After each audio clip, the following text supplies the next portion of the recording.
dan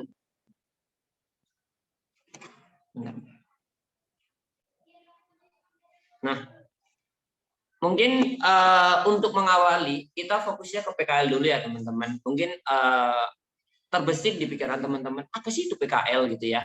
Kapan pelaksanaannya? Di mana tempat PKL kita? Apakah dapat mengambil KTTA, mengambil data KTTA saat PKL? Ngapain aja saat PKL? Kemudian mungkin yang terakhir, emang PKL menentukan kelulusan. Lalu apa saja kriterianya? Dan semua pertanyaan itu akan muncul di benak teman-teman yang nantinya akan menghadapi ini, gitu ya.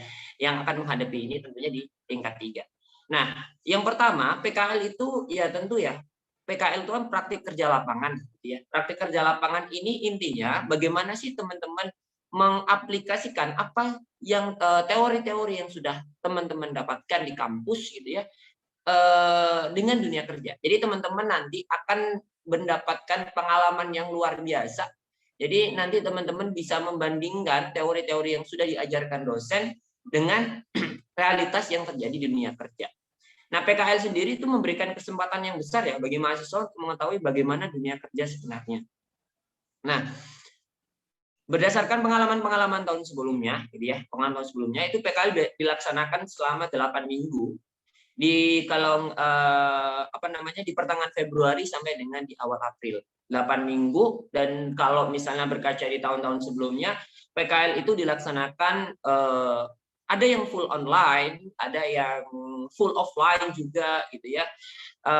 Ada juga yang apa namanya sistemnya ada setengah online setengah offline gitu ya. Seminggu itu kan ada 5 hari kerja, bisa 3 hari offline, 2 hari online. Jadi seperti itu. Nah, itu data tahun sebelumnya. Kemudian berdasarkan plottingan di tempat ya, di apa namanya, kalau ditanya di mana sih kita tempat PKL gitu ya, data plotting tempat PKL D3 Pajak, tempat PKL mahasiswa D3 Pajak itu dibagi menjadi instansi DJP dan non DJP gitu ya. Jadi kalau misalnya instansi DJP ya pasti teman-teman nanti bisa di Kanwil ya, kantor wilayah Direktorat Jenderal Pajak, bisa di kantor pusat Direktorat Jenderal Pajak, bisa juga di kantor pelayanan pajak Pratama, bisa di KPP Pratama juga ya.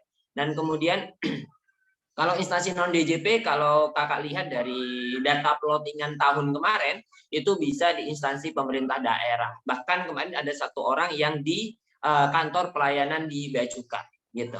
Jadi data apa namanya tempat PKL nanti teman-teman akan semacam survei ya, ada pemilihan tempat PKL yang nantinya plottingannya diserahkan kepada DPP atau tim peduli pajak ya, yang nanti tentu akan dibentuk oleh angkatan seperti itu.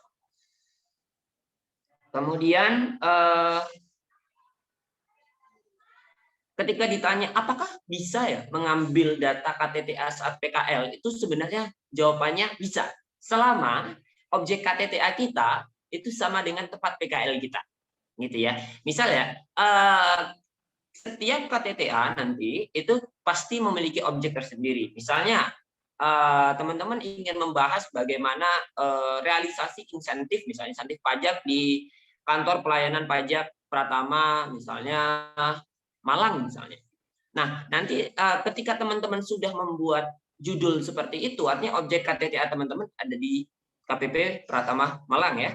Nah, maka dari itu nanti ketika plottingan PKL teman-teman bisa menyesuaikan tempat PKL di sana gitu ya. Sehingga nanti kalau misalnya sesuai dan pengumuman secara resmi plottingan sudah keluar dan teman-teman berada di KPP Pratama Malang, maka teman-teman juga bisa mengambil data KTTA di situ gitu. Nah, ketika ditanya ngapain aja sih gitu ya saat PKL gitu. Nah, kalau berdasarkan pengalaman pribadi kakak sendiri gitu ya, PKL itu pertama kakak belajar administrasi surat menyurat di seksi-seksi ya, mulai dari seksi pelayanan, seksi waktu itu masih belum belum ada perubahan ya. Jadi waktu itu masih waskon ya, pengawasan dan konsultasi 1 2 3 4 gitu ya. Kemudian seksi penagihan, seksi pemeriksaan. Jadi bagaimana kita bisa mempelajari alur kerja atau proses bisnis dari masing-masing seksi. Kemudian yang kedua, kita bisa belajar mendampingi secara langsung pengisian SPT tahunan wajib pajak. nanti insya Allah PKL-nya teman-teman itu dilaksanakan di sekitar Februari atau Maret gitu ya, Februari atau Maret. Nah di situ tentu batas waktu penyampaian SP tahunan untuk wajib pajak orang pribadi kapan? Jelas 31 Maret kan. Nah maka dari itu biasanya banyak tuh wajib pajak yang datang kantor pajak minta tolong untuk dampingi pengisian SP tahunan. Nah di situ bisa jadi apa namanya teman-teman saat PKL juga melaksanakan hal itu. Dan yang terakhir itu juga bisa kita ikut serta sosialisasi pengisian SP tahunan kepada wajib pajak gitu ya. Waktu itu kakak pernah ikut di sosialisasi di SMA ya, di SMA waktu itu kakak PKL di Malang, jadi kakak ikut sosialisasi kepada guru-guru yang ada di SMA tersebut untuk melakukan pengisian SPT tahunan gitu ya. Jadi yang menjadi apa ya? PKL itu sebenarnya kita yang harus proaktif teman-teman untuk meminta pekerjaan. Maksudnya meminta pekerjaan dalam artian agar kita bisa mempelajari bagaimana pekerjaan itu bisa dilakukan gitu. Tapi kalau misalnya kita hanya apa ya, misalnya kita datang duduk gitu ya, kita tidak proaktif, ya tidak proaktif maksudnya kita tidak mau tanya-tanya. Nah, ya tentu PKL tidak akan memberikan kesan tersendiri gitu. Nah, maksud kakak seperti apa? Maksud kakak bahwa PKL ini dijadikan sebagai ajang untuk benar-benar teman-teman bisa mengambil ilmu gitu. Jadi nggak hanya teman-teman diam di sana kemudian ya udah kalau misal disuruh ya, kalau enggak ya udah gitu. Janganlah seperti maksudnya ambil ilmu sebanyak-banyaknya gitu ya, ambil ilmu sebanyak-banyaknya, proaktif misalnya tanya kepada para pegawai di sana bagaimana proses bisnisnya, bagaimana alur kerjanya, bagaimana alur persuratan di seksi tersebut gitu ya. Jadi intinya ambil atau gali ilmu sebanyak-banyaknya waktu PKL gitu. Sehingga waktu PKL itu gitu ya dari pukul 7 sampai pukul 5 setiap hari selama 8 minggu itu akan menghasilkan sehingga bisa bermanfaat betul-betul ya bagi teman-teman gitu ya. Kemudian ketika ditanya apakah PKL menentukan kelulusan? Ya, PKL itu menentukan kelulusan. Loh Kak, kenapa seperti itu? PKL itu merupakan salah satu mata kuliah di semester 6. Nah, kriteria penilaian PKL ini didasarkan di sumbernya bahan sosialisasi PKL tahun anggaran 2020-2021. Itu yang pertama, kehadiran itu 20%. Sekali tidak hadir ataupun sekali tidak hadir itu ada poin minus gitu ya. Kemudian ada penilaian perilaku juga, penguasaan praktik juga, dan yang terakhir ada laporan PKL yang tentunya teman-teman beberapa ya mayoritas itu dipresentasikan kepada pembimbing lapangan gitu. Nah, pembimbing lapangannya nanti dari kantor yang bersangkutan. Di mana nilai minimal kelulusan PKL bedanya dengan mata kuliah yang lain, nilai kelulusan PKL itu minimal B. B itu dengan range 70 sampai 74,99. Jadi artinya ketika di bawah B maka artinya tidak lulus gitu ya. Jadi bedanya dengan mata kuliah yang lain itu seperti itu. Jadi PKL ini benar menentukan kelulusan tapi range nilainya itu minimal B untuk bisa dikatakan lulus. Ini sumbernya dari bahan sosialisasi PKL tahun anggaran 2020 sampai tahun 2021 PKN seperti itu. Oke, itu ya. Itu berkaitan dengan PKL. Sedikit pesan kakak bahwa kepada teman-teman semua gitu ya yang nanti akan melaksanakan, yang pasti akan melaksanakan PKL atau praktik kerja lapangan, sikap proaktif itu harus teman-teman aplikasikan gitu ya. Agar apa? Agar waktu yang teman-teman luangkan untuk PKL itu benar-benar bisa memberikan feedback ya, memberikan manfaat bagi teman-teman semua. Itu sehingga teman-teman nanti di dunia kerja meskipun ada saat mau penempatan kan ada OJT ya, ada OJT. Meskipun masih ada OJT, teman-teman ketika OJT itu udah nggak perlu dalam tanda kutip mengulangi misalnya mempelajari proses bisnis. Kenapa? Karena memang teman-teman sudah mempelajari waktu PKL gitu. Jadi manfaatkan betul untuk yang pertama manfaatkan betul untuk mempelajari alur proses bisnisnya, manfaatkan betul untuk membangun relasi ya dengan pegawai-pegawai yang ada di sana, bagaimana kehidupannya dan bagaimana kehidupan kerjanya dan sebagainya. Terus membangun juga relasi dengan mungkin bisa dengan wajib pajak ya, bisa dengan wajib pajak. Karena waktu PKL ya nggak ada pembedaan ya antara pegawai dengan kita sebagai mahasiswa PKL. Maksudnya dalam artian ya ketika kita ditugaskan untuk mendampingi SPT tahunan ya kita harus lakukan. Jadi seperti itu. Jadi manfaatkan betul waktu PKL ini untuk menggali ilmu sebanyak-banyaknya sehingga teman-teman nanti ketika OJT, ketika baru pengumuman penempatan kemudian berangkat penempatan itu teman-teman tidak kaget dan tidak perlu mempelajari proses bisnisnya kembali. Ya meskipun nanti ya pastinya akan mempelajari ulang ya, tapi ya tidak dari awal lah. Karena memang kita sudah tahu lah bagaimana kehidupan kerja di kantor saat PKL seperti itu. Nah, berikutnya adalah berkaitan dengan KTTA. KTTA kita harus kenalan dulu ya dengan KTTA itu apa, kemudian apakah KTTA menentukan kelulusan, bidang KTTA untuk D3 pajak apa aja, strategi milihnya gimana, dan timeline KTTA itu bagaimana, dan tips agar KTTA cepat selesai versi kakak ya. Oke, yang pertama, KTTA itu apa? Kenalan dulu ya. Pertama, KTTA itu sesuai dengan judulnya ya, KTTA karya tulis tugas akhir.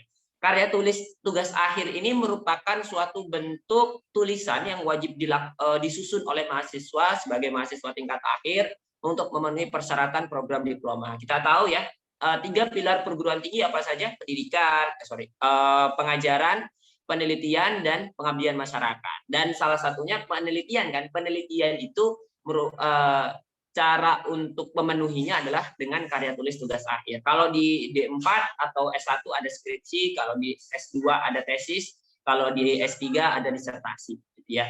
Nah, KTTA ini juga karena memang ini tulisan ilmiah, dia harus disusun berdasarkan kaidah tulisan ilmiah sesuai dengan masing-masing perguruan tinggi. Kadang beberapa perguruan tinggi itu ada yang berbeda. Nah, maka dari itu teman-teman kakak sarankan untuk sudah membaca-baca detail ya terkait dengan Per 9 PKN 2020. Di sini merupakan peraturan Direktur Politeknik Keuangan Negara STAN yang menjelaskan ya secara detail bagaimana kaidah-kaidah penulisan KTTA, mulai dari tanda baca dan sampai misalnya ada berkaitan dengan paragraf, berkaitan dengan daftar pustaka, daftar isi dan sebagainya.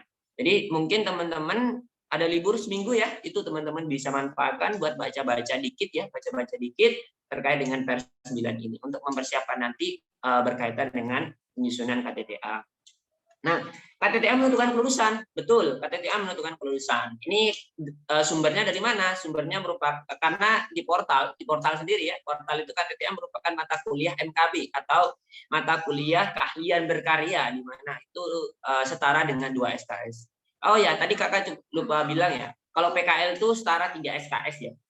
Nah, di sini untuk dapat lulus, teman-teman nilai rata-rata dari dosen pembimbing dan dosen penilai itu minimal B-min ya.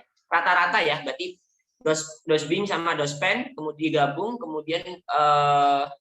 kemudian dibagi 2 ya. Itu minimal B-min. Dan ya, di sini teman-teman bisa lihat ya, di sini dan ya. Dan itu artinya syaratnya kumulatif ya. Syaratnya kumulatif artinya kedua syarat harus terpenuhi. Dan nilai masing-masing dospen, dosbing ya, masing-masing dosbing sendiri, dospen sendiri itu minimal C dengan rentang range nilai 56 sampai 60,9. Di sini sumbernya adalah bahan pengarahan KTTA, pajak PKN STAN dan Per 9 PKN tahun 2020. Seperti itu. Nah, kemudian bidang KTTA Diploma 3 Pajak apa saja? Di sini sumbernya juga sama ya, bahan pengarahan KTTA. Bidang KTTA-nya bisa teman-teman pilih, bisa teman-teman tentukan dari sekarang sebelum nanti polling dilakukan gitu ya. Ada KUP, ada ketentuan umum dan tata cara perpajakan, ada OTK, organisasi dan tata kerja, ada PBB, pajak bumi bangunan, ada PDRD, pajak daerah dan retribusi daerah, ada PI, pajak internasional, ada PPH, ada pajak penghasilan ya, ada PPH Potput, pajak penghasilan pemotongan dan pemungutan, ada PPN, pajak pertambahan nilai, ada RIKPA atau pemeriksaan pajak, ada PPSP, penagihan pajak dan sengketa pajak, ada PHP, ini PHP bukan memberi harapan palsu ya, bukan. Ini PHP adalah pengantar hukum pajak gitu ya. PPNBM dan PTLN. PPNBM itu pajak penjualan atas barang mewah dan PTLL. PTLL itu pajak tidak langsung lainnya. Contohnya bea meterai. itu masuk ke ini mata kuliah ini. Dan yang terakhir ada UHP. UHP ini upaya hukum perpajakan. Jadi ini ya bidang KTTA yang bisa teman-teman pilih dari Diploma 3 Pajak yang nantinya teman-teman juga wajib milih, kalau nggak salah 2 pilihan ya, 2 pilihan nanti teman-teman wajib pilih gitu ya. Nanti penentuannya ya kembali ke lembaga. Kita harus bidang kita apa sih itu dari lembaga, tapi tetap kita harus memilih. Itu biasanya sih pilihan pertama itu menjadi bidang KTTA kita. Kemudian strategi milihnya, di sini kakak ada 2 ya. Pilih bidang yang kamu kuasai dan pilih bidang yang kamu sukai. Kenapa harus ini? Gitu ya. Pertama, kenapa harus di bidang yang paling dikuasai dulu, bukan yang disukai dulu? Gitu. Kenapa harus dikuasai dulu? Karena memang KTTA ini kita harus paham detail berkaitan dengan bidang yang ingin kita ambil. Gitu ya. Nah, maka dari itu di sini kakak taruh yang paling kuasa itu paling atas. Baru kita pilih bidang yang paling kita sukai. Gitu. Kenapa? Karena kadang ini kita suka mata kuliah karena kita suka dosennya, gitu kan? Kadang seperti itu. Nah, maka dari itu saran kakak untuk memilih bidang KTTA yang paling dikuasai dulu, Nah, kalau misalnya kira-kira nih dari 13 mata kuliah tadi, mana nih yang paling kita kuasai? Baru setelah itu mungkin kita bisa menyesuaikan yang paling kita sukai seperti itu. Karena kadang kita suka tapi kita nggak menguasai itu susah gitu ya. Tapi kalau kita sudah menguasai, kita dipaksa suka pun kita bisa gitu. Nah, maka dari itu di sini kakak kasih kalau menurut kakak sendiri tipsnya itu tips atau strategi memilih bidang KTTA itu seperti itu. Nah, timeline umumnya seperti ini ya. Di sini dari Kaldik, yang pertama pasti teman-teman harus memilih bidang KTTA-nya dulu. Kemudian pasti nanti akan ada pengumuman bidang, kemudian ada pengumuman dosbing, dosen pembimbing, bimbingan dan penyusunan proposal, kemudian ada pengumpulan proposal, baru pengumpulan data. Ini pengumpulan datanya ini nanti bersamaan dengan PKL juga. Kemudian ada bimbingan dan penyusunan KTTA, pengumpulan KTTA dinilai, dan penilaian KTTA, revisi KTTA, dan yang terakhir pengumpulan akhir. Ingat ya, teman-teman, ketika waktu revisi ini tidak akan merubah penilaian. Jadi di sini udah cut off ya, cut off-nya di sini. Jadi ketika udah dikumpulkan untuk dinilai, maka ya udah itu udah masuk ya. KTTA teman-teman sudah proses penilaian. Nanti ketika dinilai, mungkin ada masukan-masukan ya dari dosen penilai, yang tentunya kita harus melakukan revisi untuk nanti bisa dikumpulkan, dilakukan pengumpulan akhir ke lembaga gitu ya, tepatnya nanti dikumpulkan di kampus lewat perpustakaan gitu. Dan yang terakhir mungkin dari tips dari kakak agar KTTA cepat selesai, ini sangat normatif sekali ya teman-teman. Yang pasti teman-teman harus menjalin hubungan baik dengan dosen pembimbing. Jangan malu bertanya ya, hati-hati, jangan malu bertanya. Apapun yang teman-teman bingungkan, tanya kepada dosbing berkaitan dengan bagaimana mengumpulkan data, bagaimana cara penulisan, penyusunan, itu tanya kepada dosbing. Kemudian bersikap proaktif dengan selalu menyampaikan progres KTTA kepada dosbing. Ini kadang kita takut revisi. Nah, jangan takut revisi gitu ya. Intinya sampaikan progres KTTA itu secara periodik kepada dosbing. Pak, saya udah sampai sini, Pak. Kira-kira apa yang perlu saya perbaiki? Gitu. Jadi jangan sampai nunggu di akhir kemudian teman-teman baru bimbingan kepada dosbing. Nah, nanti tentunya teman-teman akan menyusahkan teman-teman sendiri karena nanti teman-teman harus revisi di akhir ketika detik-detik terakhir. Nah, maka dari itu teman-teman harus melakukan secara periodik harus bersikap proaktif itu. Selalu minta saran dan masukan, itu sudah pasti. Dan yang berikutnya, jangan menunda pengumpulan data. Ingat ya, jangan menunda pengumpulan data. Pengumpulan data untuk DJP ya, itu harus lewat yang mekanisme yang namanya pengajuan e-riset ya. Jadi nggak bisa kita tiba-tiba meskipun kita punya orang dalam, misalnya orang dalam kenalan gitulah ya. Orang dalam jelek ya. Kenalan di kantor pajak misalnya, di kantor pajak kemudian kita nggak bisa tiba-tiba langsung ambil data di situ. Kita harus mengajukan yang namanya e-riset DJP dulu, e-riset ke DJP dulu, baru setelah kita dapat e-risetnya, baru kita bisa minta data ke kantor terkait lah, seperti itu. Nah, e-riset DJP itu butuh waktu, maka dari itu jangan menunda pengumpulan data. Lakukan segera prosedur-prosedur yang ada gitu ya, dan ingat ya, data is everything. Data itu segalanya, nggak ada data nggak bisa nulis kita. Nah, maka dari itu kita harus sesegera mungkin mengumpulkan data sehingga nanti kita bisa fokus ke penulisan, gitu, penulisan dan penyusunan tentunya. Dan berikutnya jangan takut revisi, fokus cicil per bab. Misal kita udah dapat bab 1 ya, pendahuluan, itu kita sampaikan kepada Dosbing, Pak, ini saya sudah selesai bab 1. Mohon arahan, bimbingan, kira-kira apa yang perlu saya perbaiki. Nanti ketika Dosbing memberikan feedback, nah itu langsung lakukan, langsung lakukan revisi. Nah, dengan itu teman-teman akan lebih cepat selesai. Cicil per bab, babnya cuma 4 kok. Bab 1 pendahuluan, bab 2 tinjauan pustaka ya, tinjauan pustaka. Bab 3 itu apa tadi kemarin ya? Bab 3 itu metode dan pembahasan, dan yang bab 4 kesimpulan. Dah. Kemudian buat deadline sendiri, usahalah berkomitmen terhadap deadline yang telah dibuat, gitu ya. Ya, kita bisa ya membuat deadline tersendiri. Misal tanggal ini aku harus selesai bab 1, harus ya. Dan kita harus berkomitmen terhadap deadline itu ya, kita nggak boleh melanggar lah intinya gitu ya, nggak boleh, karena kita sudah ya harus berkomitmen terhadap apa yang sudah kita susun gitu.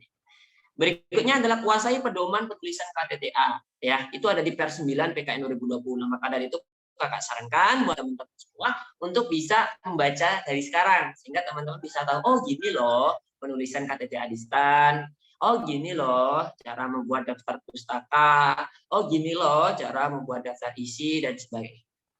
Kemudian kalau misalnya stuck gitu ya, cari referensi tambahan. Cari referensi tambahan dari mana? Misalnya nih, teman-teman nulis, udah nggak ada ide lagi, bingung. Nah, kakak sarankan untuk cari referensi tambahan. Dengan apa? Bisa dengan membaca buku, menambah literatur dari internet, bisa. Tapi kalau misalnya apa ya, kadang kalau membaca sendiri itu kayak susah gitu ya. Bisa teman-teman diskusi dengan teman-teman yang lain, maupun dengan dosen pembimbing, maupun dengan Dosbing, maupun dengan dosen-dosen yang lain gitu ya. Yang di situ teman-teman bisa diskusi. Nah, diskusi itu untuk apa sih? Untuk memunculkan ide lagi. Ini kira-kira KTTA aku ini kurang apa lagi gitu. Misalnya ada tambahan ide lagi terkait dengan ini, terkait dengan itu gitu ya. Dan yang terakhir yang pasti ya, 1-9 merupakan bentuk ikhtiar kita, bentuk usaha kita. Tentunya kalau misalnya tidak diiringi dengan doa ya nggak bisa. Nah, maka dari itu yang poin ke-10 ini iringi dengan doa dan tentunya restu orang tua. Seperti itu. Mungkin itu aja ya, Vira, berkaitan dengan sharing session berkaitan dengan PKL dan KTTA. Waktu dan tempat mungkin aku serahin kembali ke Vira, silakan. Oke, siap. Thank you Muluk atas penjelasannya yang super lengkap terkait PKL dan KTTA. Nah, boleh ya teman-teman, silahkan yang ingin bertanya, saya persilahkan untuk langsung bertanya di kolom chat, atau yang ingin langsung on mic-nya dipersilahkan yang ingin on mic dan langsung bertanya kepada Kak Muluk seputar PKL dan KTTA di kolom chat. Dipersilakan teman-teman.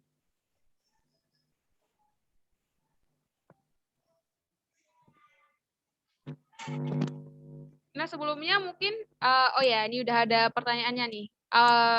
Kak Muluk langsung Muluk bacakan atau biar saya yang bacakan? Biar saya bacakan aja ya. Nah, ini dari Putri, yaitu pertanyaannya adalah izin bertanya Kak mengenai e-riset, prosedur pengajuannya seperti apa ya Kak? Dipersilakan Muluk. Oke. Kalau manualnya itu kita buka dulu ya. Sebentar. Yang pasti secara garis besar aja ya, mungkin secara garis besar. Kalau setelah detailnya ini kita harus kayak apa ya, simulasikan gitu, simulasikan untuk aplikasi e-riset itu sendiri. Nah, yang pertama itu teman-teman harus daftar dulu di akun eriset.pajak.go.id. Kalau misalnya teman-teman mengambil data KTTA di DJP ya, di DJP. Kalau misalnya selain itu teman-teman cukup minta surat dari kampus sebenarnya bisa ya untuk pengambilan data. Tapi kalau misalnya untuk dari pengambilan data di DJP itu sudah sudah terintegrasi dengan Eriset. Jadi nanti ketika teman-teman sudah selesai membuat KTTA-nya, nanti KTTA teman-teman juga harus di-upload di Eriset juga, sehingga nanti hasil penilaian teman-teman juga bisa digunakan sebagai data atau sumber ya bagi DJP. Yang pertama pasti ya harus daftar dulu bagi Periset dengan cara membuka linknya itu di erisetpajak.go.id. Di situ ya seperti biasa ya buat akun ya kayak Facebook lah ya, seperti Facebook lah ya. Ketika kita muncul halaman utamanya, di situ kan pasti di bawahnya ada buat akun dan sebagainya. Nah setelah membuat akun gitu ya, membuat akun mungkin teman-teman pastinya sync up dulu, masuk ke dalam akun yang sudah teman-teman buat. Tentunya nanti akan lewat ada email verifikasi juga gitu kan untuk pendaftaran akun. Nah berikutnya adalah setelah teman-teman daftar nih, setelah selesai daftar untuk di akun Eriset gitu ya. Nah berikutnya teman-teman harus login ya, login di akun tersebut, login. Kemudian di login di bagian login, sebentar.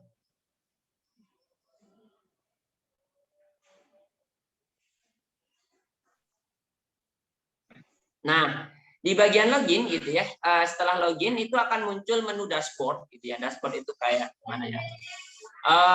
Beranda lah ya, beranda. Di situ teman-teman bisa membuat permohonan baru ya. Permohonan baru. Di situ buat permohonan baru, diklik permohonan baru, di situ teman-teman isikan semua judul risetnya, harus diupload juga proposal penelitiannya, tujuan lokasi risetnya di mana gitu. Nah, setelah nanti teman-teman upload, nanti ada keterangan. Di keterangan itu kalau masih dalam proses berarti masih dalam verifikasi dari admin gitu ya, admin di Eriset. Nah, tapi kalau misalnya sudah disetujui pasti akan ada keterangan sudah disetujui. Ketika sudah disetujui nanti teman-teman akan mendapatkan seperti surat seperti itu ya, surat bentuk soft copy. Nah itu ketika teman-teman sudah punya itu, maka teman-teman bisa melakukan permintaan data kepada kantor terkait gitu. Kita nggak bisa ya, nggak bisa tiba-tiba oh ini aku ada kenalan nih, nggak usah lah Eriset gitu ya, minta data langsung ke kantor pajak, nggak bisa, harus ada Eriset dulu, bukti harus ada surat seperti itu ya. Baru bisa mengambil data yang ada di kantor tersebut. Itu secara umum saja ya, secara umum saja. Mungkin nanti teman-teman bisa membaca sendiri secara spesifik gitu ya, karena ini banyak banget harus upload berkas harus misalnya di sini ada upload proposal penelitian dan sebagainya. Di situ mungkin teman-teman bisa baca secara detailnya seperti itu. Tapi kalau misalnya secara umum ya kita pertama harus daftar aktivasi email, kemudian setelah aktivasi email maka teman-teman login, setelah login buat permohonan. Di situ nanti ada keterangannya masih dalam proses, baru setelah beberapa hari mungkin bisa disetujui. Setelah disetujui ya Eriset itu yang nanti akan teman-teman bawa ke kantor untuk bisa mengajukan pengambilan seperti itu. Oke, thank you Muluk. Nah, sebelumnya, kita lanjut pertanyaan selanjutnya. Ini ada dari Angela. Mohon izin Kak bertanya, Kak, apakah pengumpulan proposal dilakukan sebelum pengumuman tempat PKL? Jika demikian, bagaimana jika objek KTTA pada proposal berbeda dengan tempat PKL? Apakah diizinkan untuk mengganti objek KTTA? Terima kasih sebelumnya Kak. Silahkan Muluk. Oke. PKL itu pengumuman tempat PKL itu PKL itu sendiri itu dilaksanakan di libur semester 5 ke 6 gitu ya. Sedangkan proposal itu kalau nggak salah sebelum di bulan, kalau tadi kan Kakak jelaskan ya bahwa PKL itu dilaksanakan di Februari ya, di Februari pertengahan ya. Sedangkan proposal KTTA kita itu kalau nggak salah Kakak udah selesai dan harus selesai di Desember, itu sekitar Desember. Nah maka dari itu nanti pengumuman tempat PKL itu nanti ya setelah teman-teman bikin proposal gitu. Dan kalau misalnya beda gitu ya. Apakah boleh mengubah objek, itu masih bisa sebenarnya. Kalau misalnya mau mengubah objek tempat objek KTTA itu bisa, tentu dengan persetujuan dosen pembimbing gitu. Jadi bisa. Jadi kalau misalnya ada perubahan itu masih bisa untuk dilakukan berkaitan dengan objek KTTA. Tapi tetap ya nggak boleh kita tiba-tiba langsung ubah gitu ya, nggak bisa, harus ada persetujuan dari dosen pembimbing. Seperti itu. Oke. Nah, mungkin kemudian ada pertanyaan dari Niel. Izin bertanya, Kak, apakah nilai matkul berpengaruh dalam pemilihan bidang KTTA? Silakan, Mulu. Oh, ini pertanyaan yang sebenarnya gimana ya? Rumornya gitu ya. Karena waktu itu kan pasti kalau pemilihan bidang KTTA itu kan ya itu kan merupakan hak prerogatif dari DPP atau juga ya apa juga dengan lembaga juga gitu kan.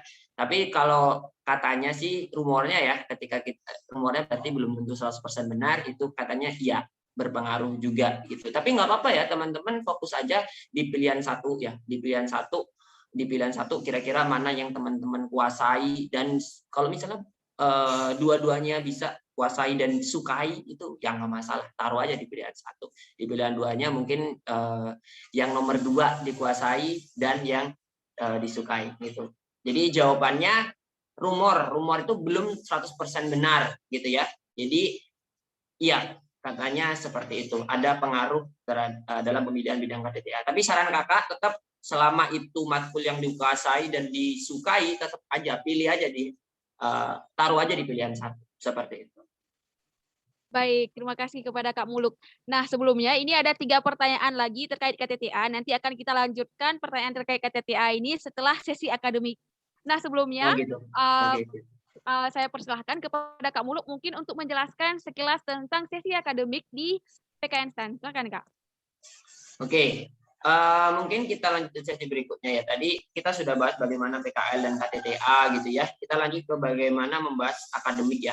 Akademik mungkin sudah kita jalani ya selama 4 semester, dari semester 1, 2, 3, 4 ya. Yang mungkin lebih hektik itu di semester 3 dan 4 karena memang untuk teman-teman 2019 kan mata kuliah yang MKB gitu ya, itu kan sudah difokuskan atau dipadatkan di semester 3 dan 4. Nah, di semester 5 sendiri itu mungkin berangkat dari beberapa pertanyaan, kenapa sih kita harus fokus ke bidang akademik dan simulasi perhitungan IP itu gimana, kemudian kupas tuntas mata kuliah tingkat 3, dan yang nanti kita coba lihat ya, ini kita intip sedikit ya, bagaimana sih soal tingkat 3 dan cara penyelesaiannya. Nah, yang pertama, kenapa sih kita harus fokus ke akademik gitu ya? Jawabannya adalah dari kakak sendiri, IPK merupakan salah satu faktor yang mempengaruhi penempatan. Dan ini sudah data ini sudah ada gitu ya, sudah ada di semester di tahun sebelumnya ya. Jadi intinya IPK ini menjadi salah satu faktor ya. Kalau kakak bilang di sini salah satu faktor. Kenapa? Karena data IPK itu dari tahun ke tahun pasti akan disampaikan oleh PKN STAN kepada Biro SDM Kementerian Keuangan gitu. Nah, artinya ya selain fokus PKL KTTA ya akademik jangan sampai kita lupakan ya. Karena ya kita harus kejar itu yang namanya IP gitu ya. Kenapa ya? Salah satunya ini ya faktor mempengaruhi penempatan gitu. Jadi seperti itu.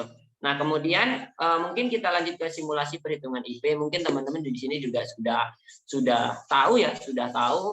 Tapi mungkin yang belum tahu kita lihat ya. Nah, teman-teman selalu ingat tabel konversi ini ya, tabel konversi ini. Tabel konversi ini teman-teman harus selalu ingat bahwa ini nanti yang tabel ini yang selalu teman-teman pegang ya untuk menghitung IP-nya teman-teman, karena memang IP itu sangat penting buat kita karena memang faktor yang mempengaruhi penempatan. Nah, nanti teman-teman misalnya nih matkul ABCDF ya dengan nilai akhir tersebut ya, nilai akhir sebagaimana dimaksud di tabel. Nah, nanti teman-teman konversi nilai akhir itu ke nilai huruf ya. Ini mungkin aku pakai. Nah, konversi nilai akhir itu ke nilai huruf itu masing-masing. Nah, konversi nilai akhir ke nilai huruf gitu ya. Nilai hurufnya ada di sini. Ini nilai angkanya ini. Ini konversi ke nilai huruf gitu ya. Nah, kemudian nanti nilai huruf teman-teman harus konversikan lagi ke nilai yang namanya nilai prestasi ya. Nilai prestasi itu ada di sini. Nah, nilai prestasi itu ada di tabel sini. Ketika A, maka nilai prestasinya 4,00, amin 3,7 dan sebagainya. Nah, nanti dikalikan masing-masing dengan SKS-nya. SKS-nya ada berapa? Misalnya mata kuliah A ada 3 SKS, berarti 3,7 dikalikan 3 dan seterusnya. Ini juga dikalikan, pokoknya nilai prestasi ini yang kita kalikan dengan SKS.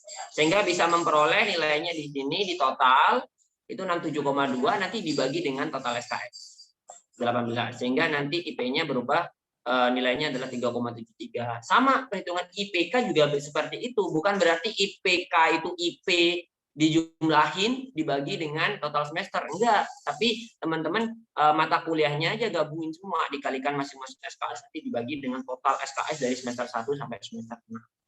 Seperti itu. Itu ya sedikit ya bagi teman-teman yang belum tahu bagaimana perhitungan IP.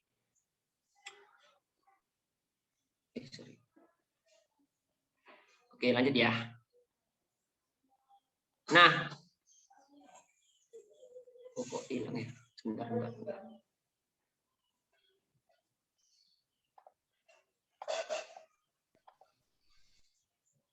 Oh ini.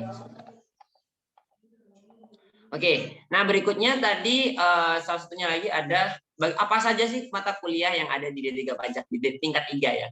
Di sini kalau bagi itu ada semester 5 dan semester 6. Di semester 5-nya teman-teman akan belajar AKL, manajemen dan probis wajib pajak, statistika, akuntansi pajak, lab PPH pemotongan dan pemungutan, penagihan dan sengketa pajak, penelitian ilmu sosial dan komunikasi publik. Di semester 6 teman-teman akan belajar lebih sedikit lagi ALK dan SPT, OTK, pemeriksaan pajak, upaya hukum pajak, KTTA dan PKL. KTTA dan PKL ingat ya, merupakan bagian dari mata kuliah, tapi teman-teman nggak belajar setiap hari gitu ya, tapi tetap sebagai bentuk penugasan gitu. Nah, mungkin kakak akan bahas satu persatu ya, AKL itu belajar apa dan sebagainya ya, tapi secara garis besar saja. Yang pertama adalah AKL ya. AKL itu akuntansi keuangan lanjutan. Ini adalah advanced accounting. Ini mempelajari ya lanjutan dari AKL lah gitu ya, lanjutan dari akuntansi keuangan menengah atau intermediate accounting.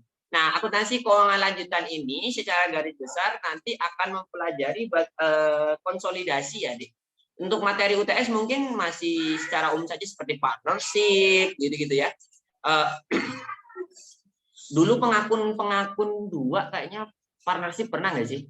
Sepertinya pernah ya, pengakuan 2. Tapi mungkin secara singkat saja ya, nggak terlalu dalam, kulit-kulitnya aja lah di pengakun itu. Tapi di AKL ini akan dipelajari. Partnership, konsinyasi, itu juga akan dipelajari. Nah, itu di materi UTS-nya. Di materi UAS-nya, UAS-nya itu adalah fokus ke konsolidasi. Bagaimana kita menyusun laporan keuangan konsolidasi. Kalau misalnya teman-teman bertanya, Kak, konsolidasi itu kayak apa gitu ya? Konsolidasi itu gini deh. Misalnya nih kakak perusahaan punya saham kepemilikan dengan perusahaan lain gitu ya. Misalnya kepemilikannya 100%. Nah, secara akuntansi itu wajib membuat laporan keuangan konsolidasi. Ini laporan keuangan gabungan antara kakak sebagai perusahaan induk dengan perusahaan anak kakak gitu. Itu konsolidasi. Jadi AKL itu belajar itu secara garis besar ya. Nah, yang berikutnya ada manajemen dan proses bisnis wajib pajak. Itu belajar apa sih, Kak?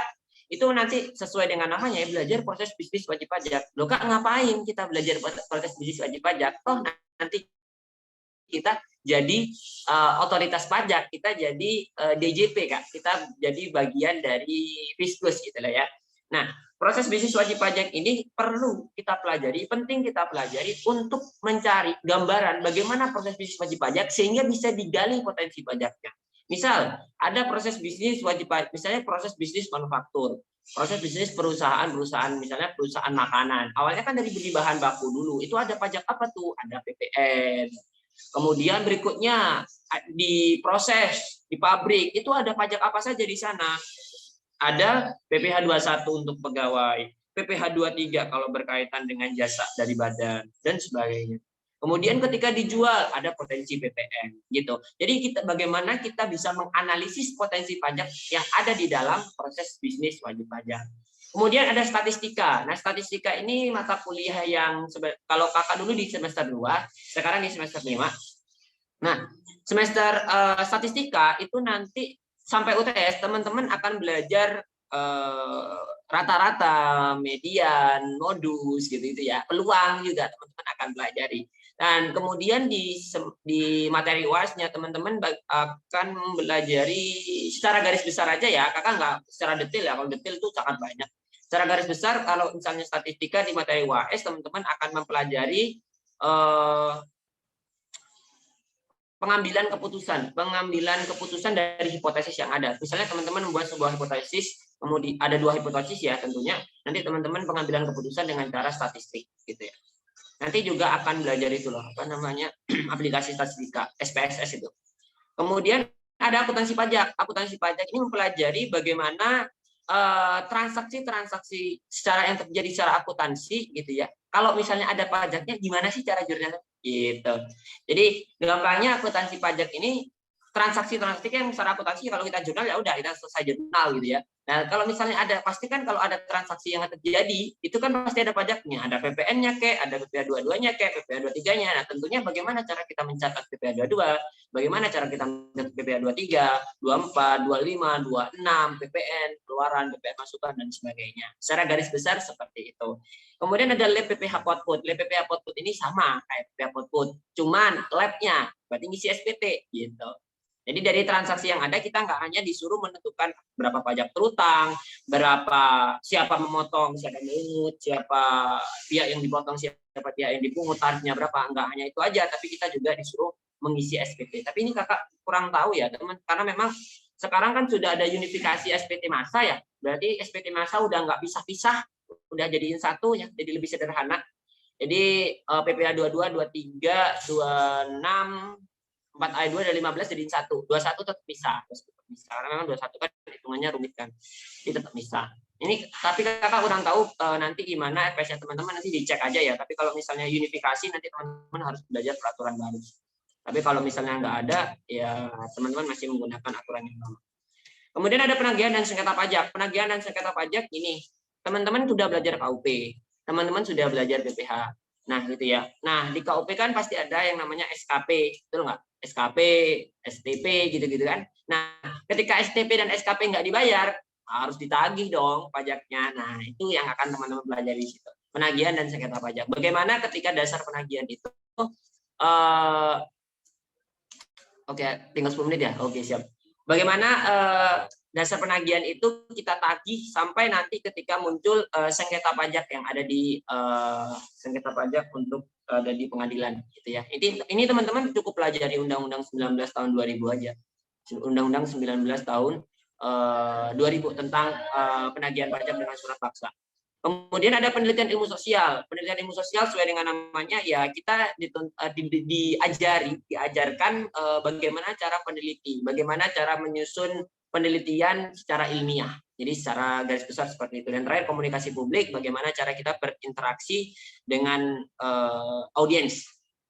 Itu di semester 5. Di semester 6 ada ALK dan SPT, analisis laporan keuangan dan SPT. Di sini bagaimana menganalisis laporan keuangan untuk menggali potensi pajak yang ada. Ini hampir sama kayak Probis, tapi kalau Probis itu fokus ke proses bisnisnya. Tapi kalau ALK ini fokus ke laporan keuangannya. Jadi dari laporan keuangan itu kira-kira pajaknya udah bener nggak sih dilaporin? Gitu. Kemudian ada OTK. OTK ini organisasi dan tata kerja, mempelajari organisasi dan tata kerja. Namanya aja organisasi dan tata kerja ya. Mempelajari bagaimana prinsip organisasi, bagaimana desain organisasi, dan juga bagaimana mempelajari tata kerja yang ada di Kementerian Keuangan maupun di kementerian yang lain. Kemudian ada RIKPA, pemeriksaan pajak. Ini gabungin audit dengan output, PPh, dan semuanya. Intinya pemeriksaan pajak ini mempelajari kita disuruh melakukan pemeriksaan. Ini pemotongannya udah bener gak sih? Ini pelaporannya udah bener gak sih? Jadi seperti itu. Itu pemeriksaan pajak. Ini intinya gabungin audit dengan mata kuliah pajak. Mata kuliah pajak itu nggak hanya PPh dan output aja ya, ada PPN juga dan sebagainya. Kemudian ada upaya hukum pajak. Upaya hukum pajak ini lebih fokus ke bagaimana kita mempelajari upaya-upaya hukum wajib pajak upaya-upaya hukum yang bisa diajukan wajib pajak. Juga kita akan mempelajari undang-undang terkait dengan pengadilan pajak. Jadi seperti itu. KTTA dan PKL mungkin sudah bahas tadi ya. Mungkin kalau misalnya intip soal sedikit ya, karena waktunya mungkin tinggal sedikit, mungkin kakak akan jelaskan. Ini ada soal nih. Ini soal terkait dengan akper gitu ya. Mungkin teman-teman biar tahu aja gambarannya. Ini akper. Mungkin teman-teman, wah ini gampang kak. Ini saya pernah dulu kak di PPN pernah belajar ini, pernah ngitung ini, betul ya. Nah, ya sama. Soalnya kayak gini. Tapi ceritanya kayak gini, tapi soalnya berbeda. Soalnya adalah bagaimana jurnal yang harus dicatat oleh PT AA. Bagaimana masih ada ya 10 menit. Oke. Bagaimana jurnal yang dicatat oleh PT AA di mana kurs tengah BI dan kurs KMK sebesar ini gitu ya. Mungkin teman-teman dulu ketika ngitung PPN impor, ketika ngitung PPh pasal 22 impor, ya udah kurs tengah BI coret aja, nggak perlu. Kita fokus ke kurs KMK gitu ya. Tapi sekarang ketika di akper semuanya diperlukan gitu. Untuk apa? Untuk mencatat jurnalnya. Bagaimana jurnalnya, Kak? Jurnalnya itu di sini kalau misalnya soalnya seperti ini Kakak bagi menjadi beberapa step. Pertama, kita harus menghitung semua pajak dalam rangka impor. Pajak dalam rangka impor itu apa saja, Kak? Pertama, bea masuk. Yang kedua PPN impor, yang ketiga PPh pasal 22 impor. Yang sebenarnya ada juga PPN BM, tapi cuman disoalkan tidak diterangkan ya, itu tentang PPN BM atau enggak. Nah, ngitungnya apa? Ngitungnya adalah berapa besar pajaknya, bea masuknya berapa, PPN impornya berapa, PPh 22 impornya berapa. Dan ini sesuai dengan yang dipelajari teman-teman semua, gitu ya. Yang dulu berarti kalau misalnya nyari bea masuk gitu ya, ya chief-nya bea masuknya 5%, berarti 5% dari mana? Ya 5%-nya dari CIF kan. 5% dari 31.800 dijumlahin jadi nilai impor. Nilai impornya berarti PPN impornya 10% dari nilai impor. Kalau PPN 22 impornya juga sama, 2,5% dari nilai impor. Nah, nanti tinggal dikalikan dengan kurs KMK, ya kan? Kalau misalnya ngitung pajak kan seperti itu kan ya teman-teman kemarin. Nah, sehingga di total di sini ternyata pembayaran kas untuk PDRI ya, PDRI itu pajak dalam rangka impor itu sebesar itu ya 82.133.250 itu dalam bentuk rupiah. Itu step 1. Jadi teman-teman fokus ke ngitung pajaknya dulu. Jadi fokus ke kurs KMK saja gitu. Nah, yang kedua itu kita harus step kedua itu kita harus hitung persediaan. Hitung nilai persediaan. Nah, tadi kan kita beli mesin ya, sorry kalau salah nih, harusnya bukan kalau mesin peralatan ya. Anggaplah peralatan gitu ya. Di sini kita harus ngitung nilai peralatannya.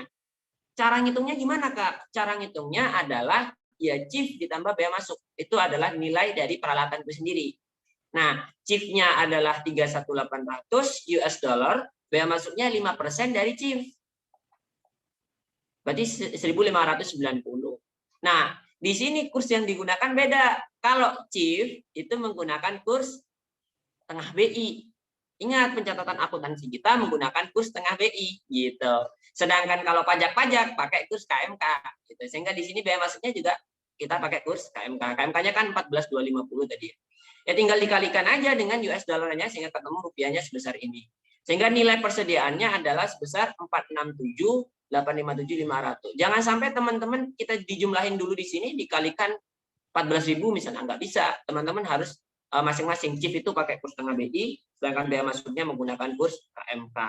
Karena memang bea masuk kan pajak pakai kurs KMK, sedangkan kalau chief itu kan berkaitan dengan peralatan itu sendiri ya, nilai peralatan, pencatatan peralatan secara akuntansi berarti menggunakan kurs tengah BI. Kemudian yang terakhir ya lakukan penjurnalan, persediaan, tadi peralatan ya, persediaan, sorry. Peralatan ya ini nilainya 467.857.500. Kemudian ada PPN impor. Berarti PPN masukan kan? PPN masukan ada di saldo normalnya di debit ya. Ya udah kita masukkan aja 47.850.750. Dari mana, Kak? Ya kita kan udah hitung tadi. Betul enggak? Nah ini. PPN impor 47.580.750 kita sudah hitung tadi. Sehingga enak banget tinggal jurnalnya tinggal masukin aja. 47.580.750. Kemudian PPh 22 dibayar di muka, di sini juga sudah kita tuliskan. Kita hitung tadi kan PPh 2-nya berapa tadi? 11.895.000 ya, 11.895.000. Karena dia PPh yang dapat menjadi kredit pajak, itu kita tuliskan sebagai PPh 22 dibayar di muka. Karena kan posisinya kita dipungut ya. 11.895. Ya tinggal nanti kasnya itu adalah sebesar berapa? Karena di soal adalah berkaitan dengan kredit ya, betul nggak? Di soal itu beli secara kredit. Di sini jelas ya, secara kredit ya. Secara kredit, maka artinya akan muncul utang usaha. Utang usahanya terhadap apa? Utang usahanya terhadap nilai persediaan saja. Bukan persediaan, peralatan ya. Sehingga 445.200 ini ke sini. Nah, kasnya ini adalah untuk memasukkan pajak dalam rangka impor. Nah, ini 82.133.250. Ini harus bentuk kas. Jadi pajak dalam rangka impor itu nggak boleh diutang, nggak boleh. Harus dibayar kas, harus dibayar tunai. Gitu. Jadi seperti inilah secara garis besar bagaimana cara menyelesaikan salah satu soal akper untuk nanti di tingkat 3 akuntansi perpajakan. Mungkin itu aja sih dari aku. Bisa dilanjutkan. Mungkin waktu dan tempat aku serahin ke Fira. Silakan. Oke, siap. Terima kasih, Muluk. Nah, sebelumnya teman-teman, sebelum kita lanjut ke sesi tanya jawab bareng Kak Muluk di sesi akademik. Nah, ada dari teman-teman tim Priority ingin sharing-sharing juga nih sama teman-teman. Nah, sambil menunggu pertanyaan-pertanyaan tentang sesi akademik dan melanjutkan pertanyaan sesi KTTA tadi, bisa nih langsung ditanyakan di kolom chat. Nah, sebelumnya saya persilahkan kepada teman-teman dari tim Priority untuk sharing-sharing dengan teman-teman dari tingkat 3 jurusan pajak. Sebelumnya, Muluk mungkin bisa stop share screen sebentar. Oh, boleh, silakan. Oke, udah. Oke, dipersilahkan.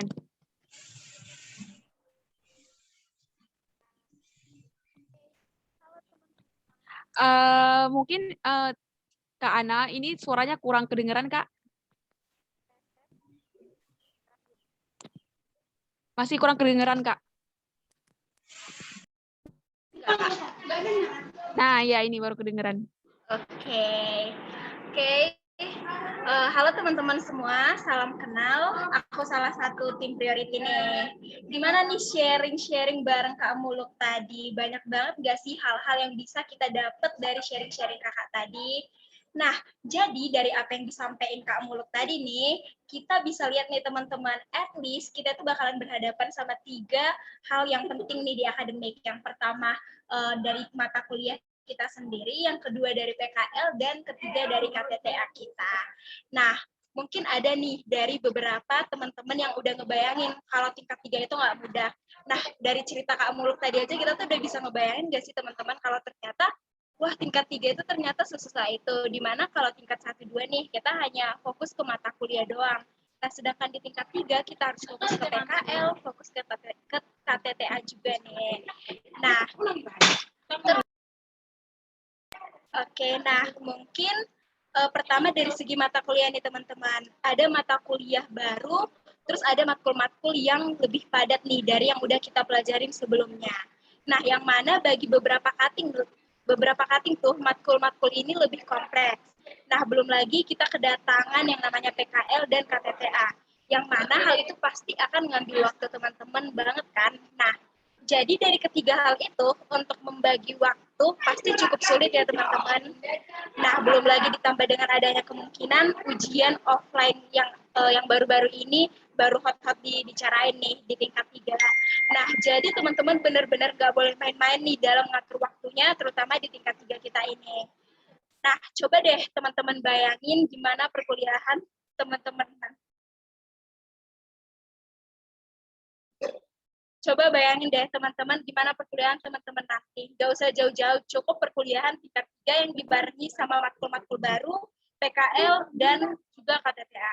Teman-teman kebayang gak sih, misal nih, nanti teman-teman ada struggle nentuin judul KTTA, atau mungkin teman-teman struggle nentuin topik yang mau teman-teman angkat. Belum lagi ditambah kondisi saat ini yang lagi PJJ. Nah, bagi beberapa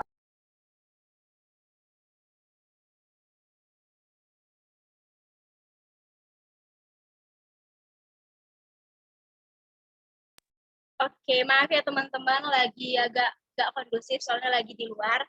Nah, mungkin Aku lanjut lagi. Nah, mungkin di kondisi offline online gini nih, teman-teman kesulitan nih untuk nyari teman buat diskusi, terus untuk ngajak teman-teman untuk sharing-sharing gitu. Nah, terus saat teman-teman butuh teman nih untuk sharing-sharing atau untuk cerita-cerita, bertanya-tanya terkait KTTA, teman-teman bakalan nanya ke siapa nih? Mungkin bisa ke teman kelas nih kalau terkait materi, tapi kalau terkait KTTA bakalan nanya ke siapa nih? Apalagi karena seangkatan bakalan susah kan teman-teman untuk bisa diskusi terkait KTTA. Nah, coba teman-teman pikirin, kalau struggle-nya kayak gitu, mungkin teman-teman akan bertanya ke Kating nih, karena Kating udah ngalamin duluan. Nah, gitu kan. Nah, berangkat dari situ, priority nyediain nih teman-teman untuk teman-teman semua supaya bisa mengatasi masalah-masalah yang aku bicarain tadi. Nih, misal teman-teman butuh teman sharing, teman cerita terkait KTTA atau matkul apapun itu, teman-teman bisa sharing terkait hal itu kepada tutor-tutor kita. Jadi priority nyediain kelas nih, kelas pertemuan khusus untuk membahas terkait KTTA. Nah, untuk teman-teman yang nge-stuck nih, misalnya terkait ganti judul, terus untuk terkait proposal atau terkait gimana nyusun KTTA, terus gimana untuk ngurangin plagiarisme pakai Turnitin nih. Nih di kelas, di pertemuan ini teman-teman boleh banget sharing sama kakak-kakak tutor kita yang pastinya lebih berpengalaman ya teman-teman, yang sebelumnya udah melewati masa-masa itu. Nah, dari aku mungkin itu mungkin bisa ditambahin oleh Sinta.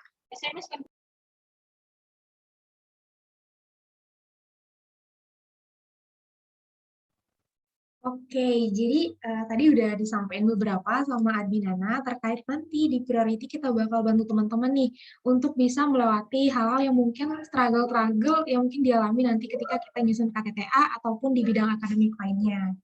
Nah, jadi nih teman-teman, kita nih kita bakal memberikan berbagai macam fasilitas untuk menunjang tingkat 3 teman-teman. Misalkan kayak ada bimbingan belajar, terus ada konsultasi pelajaran dengan kakak tutor, terus teman-teman juga bisa dapetin tips dari kakak tutor, misalkan nanti teman-teman benar-benar ngalamin tuh struggle ketika teman-teman harus ganti judul. Nah itu kan sesuatu yang bagus banget gitu, kalau teman-teman punya cutting yang bisa teman-teman tanyain. Nah, khusus nih teman-teman yang ada di sini, khusus teman-teman yang join talk show hari ini, teman-teman bisa dapetin itu semua dengan menginvestasikan senilai 107.000 aja untuk per matkulnya teman-teman. Nah, jadi teman-teman bisa dapetin itu tanpa harus ikut syarat-syarat yang lain, misalkan kayak nge-share ke grup-grup itu nggak perlu, karena ini khusus untuk teman-teman yang udah join di talk show hari ini. Jadi, karena itulah sebuah keistimewaan yang kami kasih buat teman-teman yang join di talk show hari ini. Jadi teman-teman udah bisa dapat harga yang lebih worth it nih, karena teman-teman nggak perlu meluangkan waktu lagi untuk entah itu instastory atau nge-share ke grup-grup teman-teman gitu. Tapi itu ada catatannya teman-teman. Teman-teman harus segera mengisi link pendaftaran yang akan dikirim di room chat Zoom dan juga akan dikirim ke grup prodi teman-teman masing-masing. Jadi teman-teman diharapkan untuk mengisi link tersebut yang mana batas waktunya adalah sampai besok siang pukul 13.00 WIB dengan menyertakan bukti SS mengikuti talk show hari ini. Nah, untuk pembayarannya bisa belakangan aja teman-teman, nggak apa-apa. Jadi teman-teman at least tuh untuk amankan aja dulu slotnya. Jadi daftar aja dulu, bayarnya nggak apa-apa belakangan gitu. Nah, jadi tunggu apa lagi teman-teman? Udah bisa mulai ya untuk nge-SS talk show hari ini. Nah, kalau ada hal lain yang ingin teman-teman tanyain, bisa ditanyain di grup, atau teman-teman juga bisa PC admin di grup produk teman-teman masing-masing. Nah, mungkin itu aja dari saya dan Sonia. Semangat tingkat 3-nya teman-teman, dan untuk waktunya saya kembalikan ke moderator. Baik, terima kasih kepada tim Priority 4.0. Nah, selanjutnya mungkin kita lanjut pertanyaan terkait KTTA dan PKL tadi. Nah, bagi teman-teman yang ingin bertanya terkait akademik yang dijelaskan oleh Kak Muluk, saya persilahkan. Nah, kita lanjut dulu ya, Kak, untuk pertanyaan selanjutnya dari Farhan, yaitu pertanyaannya adalah, izin bertanya, Kak, untuk pelaksanaan PKL, apakah juga diselingi dengan kegiatan kuliah, dan dalam penilaian PKL, apakah ada sign dari bentuk presentasi? Terima kasih, Kak. Oke, apakah PKL diselingi waktu kuliah? Jadi waktu pengalaman kakak sebelumnya di PKL ya, PKL itu dilaksanakan selama 8 minggu, 6 minggu itu secara offline, dan 2 minggunya secara online. Karena waktu itu 2 minggunya kita sudah masuk kuliah. Jadi kalau secara waktu lebih banyaknya di 6 minggunya itu tidak berbenturan dengan waktu kuliah. Cuman kalau misalnya udah waktu itu kan ada 8 minggu ya, 6 minggunya itu tidak berbenturan dengan waktu kuliah, sedangkan 2 minggunya itu PKL-nya harus dilaksanakan secara online karena waktu itu memang sudah masuk waktunya kuliah. Seperti itu. Kemudian ada dalam penilaian PKL apakah ada presentasi? Jadi gini, ketika kita sudah membuat laporan, biasanya pembimbing lapangan itu adalah pegawai yang ada di kantor tersebut gitu ya. Itu biasanya juga minta yang namanya presentasi dari kita, presentasi terkait dengan laporan PKL itu. Gitu. Jadi biasanya ada yang seperti itu, tapi ada juga yang tidak gitu. Jadi nggak semuanya yang minta presentasi gitu. Yang penting laporannya jadi dan kemudian disampaikan kepada pembimbing lapangannya. Seperti itu. Oke, terima kasih. Kemudian kita lanjut ke pertanyaan selanjutnya dari C. Izin bertanya Kak, sejauh ini berdasarkan pengalaman Kakak sendiri, masalah terbesar teman-teman di angkatan Kakak pas mengerjakan KTTA itu apa Kak? Kadang kita suka overthinking duluan nih sebelum memulainya Kak. Terima kasih Kak. Lanjut. Oke. Sebenarnya kalau ditanya masalah apa yang dihadapi itu kakak tidak bisa jawab secara pasti apa masalahnya gitu ya. Tapi kalau misalnya dari kakak yang kakak tahu gitu ya, dari kakak tahu masalah data. Kadang ada juga data yang susah untuk didapat misalnya. Nah dengan itu kalau misalnya data susah didapat harus ganti judul. Itu harus mengulang dari awal lagi gitu kan, harus ada proposalnya, kemudian dan sebagainya lah. Jadi seperti itu. Jadi teman-teman harus mempertimbangkan nanti pengambilan datanya seperti apa. Mungkin teman-teman bisa melakukan tinjauan lapangan pendahuluan gitu ya. Maksudnya teman-teman cek dulu kira-kira nih kalau misalnya aku mau buat KTTA datanya kayak gini tuh kira-kira bisa nggak? Bisa aku dapat nggak? Bisa dengan konsultasi dengan sekarang bisa dengan dosen ataupun bisa dengan langsung ke lapangannya. Mungkin teman-teman ada kantor pajak terdekat misalnya mau ngambil di situ boleh nggak Pak? Coba ditanyain aja kira-kira kalau datanya ini kira-kira saya boleh memperoleh nggak gitu. Kadang itu sih masalah data ya. Memang masalah data itu sering sekali kakak temui gitu ya dari teman-teman kakak waktu angkatan kakak masalah data. Jadi teman-teman harus benar-benar siapkan segala kemungkinan yang ada ya. Misal data ini nggak bisa diperoleh, ya udah bagaimana kira-kira KTTA kita bisa disusun nggak? Kalau misalnya benar-benar data itu sangat besar pengaruhnya terhadap proses penyusunan KTTA kita ya mau nggak mau kita harus ganti judul. Tapi kalau misalnya pengaruhnya kecil ya nggak masalah sih. Biasanya dosen pembimbing akan mengarahkan aja lanjutkan penyusunan KTTA yang sudah ada. Mungkin seperti itu ya. Jadi nggak bisa menjawab secara ini 100% benar enggak, tapi sepengalaman kakak dari teman-teman kakak itu kalau nggak salah masalah data itu sih. Oke. Kemudian selanjutnya dari Adeline, yaitu misal mengambil matkul KTTA PDRD, apakah berarti PKL-nya di Pemda? Dan apakah KTTA kita mempengaruhi penempatan? Silahkan dulu. Oke. PKL-nya pas kalau ya tergantung. Kalau misalnya matkulnya PDRD berarti datanya yang minta berarti kan datanya kan sumber datanya kan dari kantor pajak daerah ya. Ya nggak apa-apa kalau misalnya kita PKL-nya di di kantor pajak pusat misalnya, kantor pajak pusat yang KPP Pratama gitu ya. Nanti berarti kita harus bisa membagi waktu antara PKL dan juga mengambil data di KTTA gitu. Jadi tergantung teman-teman. Tadi kakak kalau misalnya objek KTTA-nya sama dengan tempat PKL itu kan lebih enak ya. Ketika PKL kita bisa langsung minta data ke kantor tersebut gitu ya. Tapi kalau misalnya harus beda ya tempat PKL dan objek KTTA-nya harus beda, nah itu ya nggak apa-apa, sebenarnya nggak masalah, cuman teman-teman harus bisa membagi waktu itu. Jadi teman-teman harus bisa membagi waktu antara PKL dan juga pengumpulan data di kantor atau instansi terkait. Dan KTTA mempengaruhi penempatan. Apakah KTTA mempengaruhi penempatan? Itu pengaruhnya itu secara tidak langsung. KTTA kan mengaruhi IP kan, betul nggak? KTTA kan mata kuliah, ya. KTTA itu MKB 2 SKS. Dan yang tentu kalau misalnya mempengaruhi IP ya tentunya mempengaruhi penempatan.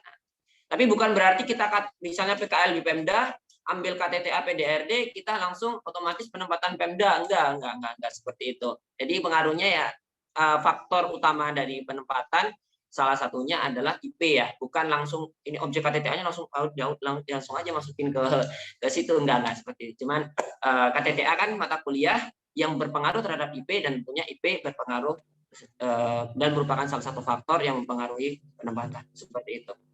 Oke, nah mungkin selanjutnya pertanyaan terakhir dari Salwa sebelum kita menutup sesi kita pada hari ini, yaitu pertanyaannya adalah saat PKL ada nggak Kak masalah atau tantangan yang Kakak atau teman-teman Kakak alami? Kalau ada boleh share Kak. Terus mau tanya juga, nanti itu PKL kita bawa buku atau catatan teori-teori kuliah gitu nggak ya? Semisal kita lupa teori pas asistensi wajib pajak isi SPT. Jadi bisa cek undang-undang gitu Kak. Terima kasih. Oke. Boleh atau enggaknya itu sebenarnya relatif ya. Kalau waktu itu kakak ya boleh-boleh aja ya, enggak masalah. Bawa buku juga enggak apa-apa. Maksudnya bawa buku di tas ya. Ya enggak kita bawa ketika asistensi pengisian wajib pajak.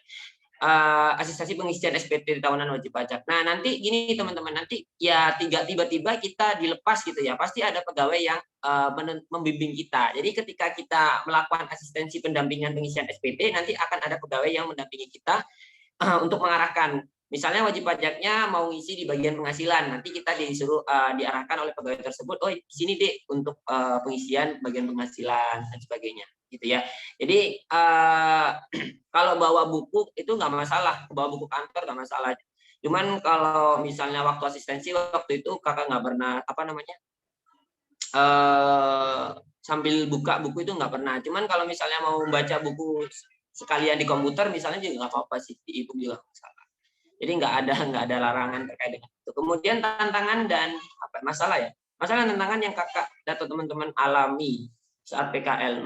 Secara garis besar sih apa ya? Karena memang kita kalau kakak ya, yang kakak pengalaman kakak waktu itu kakak bertemu dengan wajib pajak secara langsung gitu ya. Ya susahnya bagaimana kita mengkomunikasikan. Kadang kan ada wajib pajak yang kalau diajarin gitu ada yang susah untuk bisa gitu kan ya wajib pajak kan macam-macam ya, ada yang sudah sepuh gitu ya, jadi ya kita harus pelan-pelan secara telaten, secara ya benar-benar membimbing gitu ya sehingga bisa melakukan pengisian SPT tahunan.